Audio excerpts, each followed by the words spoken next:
अस्सलाम वालेकुम दोस्तों, मेरा नाम लियाकत अली है। आप देख रहे हैं मेरा YouTube channel VFD InvIT Urdu. तो आज दोस्तों के लिए एक नया और ताज़ा वीडियो लेकर हाज़िर हैं। तो आज का वीडियो हमारे बना VFD के बारे में है।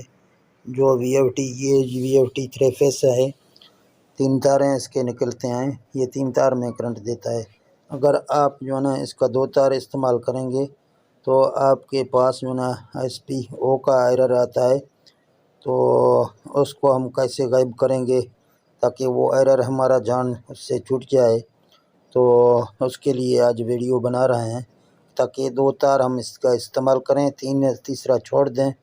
फिर भी जो है ना हमारा जो 2 फेस का कोई मोटर है, घर का पानी वाला जो मोटर वगैरह होते हैं वो 2 फेस होते हैं। तो लोग परेशान होते हैं, बिजली इस टाइम है नहीं।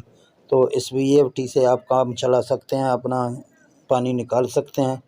तो जब इसका सेटिंग आप करेंगे, ये 2.2 का VFD है।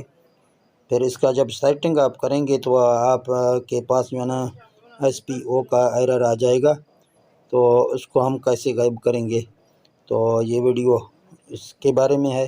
तमाम नए आने वाले दोस्तों से यही गुजारिश है कि हमारे यूट्यूब चैनल को सब्सक्राइब करें और बेल नोटिफिकेशन को ऑन करें ताकि नया आने वाला वीडियो आप तक बआसानी पहुंच सके। तो बगैर टाइम ज़ाया करते हुए अपने वीडियो की तरफ बढ़ते हैं। तो शुरू करते हैं। अभी आप देखते हैं कि हम इसको कहाँ से ठीक करते हैं। तो आपको जो है ना पहले इसका PE ये 2.2 का होता है। इस पर अंदर जो है ना वोल्ट PE की सेटिंग में 220 वोल्ट देते हैं, ठीक है ना, पहले से दिए हुए हैं। तो आपको उधर भी इसका सेटिंग करना है और आपको PE का सेटिंग करना है, वो पहले वीडियो में मैं बता चुका हूँ। तो और P2 का सेटिंग भी इसमें करना है। P2 में जब जाएंगे आप तो P2 में भी 380 वोल्ट इसमें दिए हुए हैं, आपको 220 वोल्ट इसको रखना है।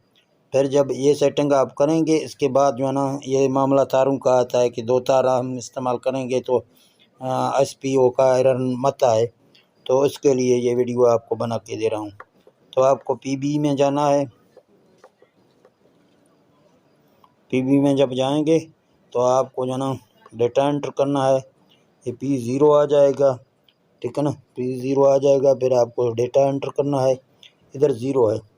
अगर आपके VFD में जो है ना इधर 1 होता है, ठीक है ना, आपके VFD में 1 होता है, क्योंकि इसका पहले मैं 2 फेस पे चला रहा हूँ तो इसका पहले 0 है। आपको यहाँ 0 करना है, डेटा एंटर करना है। फिर P0 1 आ जाएगा। फिर आपको डेटा एंटर करना है। यहाँ भी आपका 1 होता है, ठीक है ना।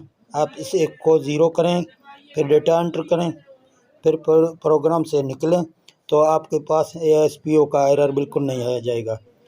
तो ठीक है दोस्तों, अगर आपको ये वीडियो मेरा अच्छा लगा तो मेरे चैनल को सब्सक्राइब करें और बेल नोटिफिकेशन को ऑन करें ताकि नया आने वाला वीडियो आप तक बआसानी पहुंच सके। तो मिलते हैं अगली वीडियो में। ओके, अल्लाह हाफिज़।